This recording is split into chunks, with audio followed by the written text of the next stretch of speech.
എന്റെ വീടും പറമ്പും എല്ലാം അവന്റെ പേരിൽ എഴുതി കൊടുത്തരാ. നീ കാരണം എല്ലാം കുറഞ്ഞതാ. ആരും വിശ്വസിക്കാൻ പറ്റാത്ത അവസ്ഥ. ഹലോ ഗൈസ്, അങ്ങനെ നമ്മുടെ മഹാലക്ഷ്മി പുതിയ പ്രൊമോയില് പ്രതാപനെ കാണാൻ സ്വന്തം അമ്മ വരികയാണ്. എന്നിട്ട് നമ്മുടെ അമ്മ പ്രതാപന്റെ അടുത്ത് പറയുന്നുണ്ടടാ, വീടും പറമ്പും ഒക്കെ പോയടാ, എല്ലാം അവൻ എഴുതി മേടിച്ചടാ എന്നൊക്കെ പറയുകയാണ് കേട്ടോ. ഇത് കേട്ടപാട് നമ്മുടെ പ്രതാപം കലി തുള്ളി നമ്മുടെ വാമദേവനെ എടുത്തിട്ടടിക്കുന്നുണ്ട്. നീ കാരണം എല്ലാം നഷ്ടപ്പെട്ടടാ എന്നൊക്കെ പറഞ്ഞിട്ട് ഭയങ്കര എടുത്തിട്ടടിക്കുന്നുണ്ടേ.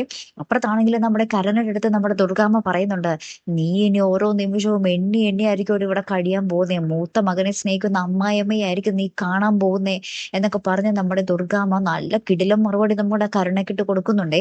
കരുണയാണെങ്കിൽ വെറുതെ ഇരിക്കോ, കരുണ എന്തൊക്കെയോ തിരിച്ചടി കൊടുക്കാൻ വേണ്ടി ഒരുങ്ങി തക്കം പാർത്ത് ഇങ്ങനെ ഇരിക്കുവാണ് കേട്ടോ.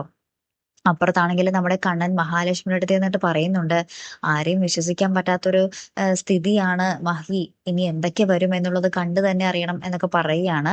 അപ്പൊ അപ്പുറത്ത് നമ്മുടെ ദുർഗാമ്മ ഭയങ്കര സ്നേഹത്തിൽ തന്നെ കുറെ ഫുഡും കാര്യങ്ങളൊക്കെ ഉണ്ടാക്കി വെച്ചിരിക്കുവാണ്. പക്ഷെ കരുണ ആരും കാണാതെ ആ ഫുഡിൽ വിഷം ചേർത്തിട്ടുണ്ടാവും. അപ്പൊ അമ്മയാണെങ്കിൽ സ്നേഹത്തോടെ നമ്മുടെ കണ്ണൻ അതൊക്കെ വിളമ്പി കൊടുക്കുന്നുണ്ടാവും. ഇനി കണ്ണന് അത് കഴിച്ചിട്ട് എന്താകും, വല്ല അപകടത്തിൽ പെടുമോ എന്നുള്ളതാണ് നമുക്ക് അറിയേണ്ടത് അല്ലേ. കാത്തിരിക്കാട്ടോ. അടുത്തൊരു വീഡിയോയുമായി വരുന്നത് വരയ്ക്കും ഗുഡ് ബൈ.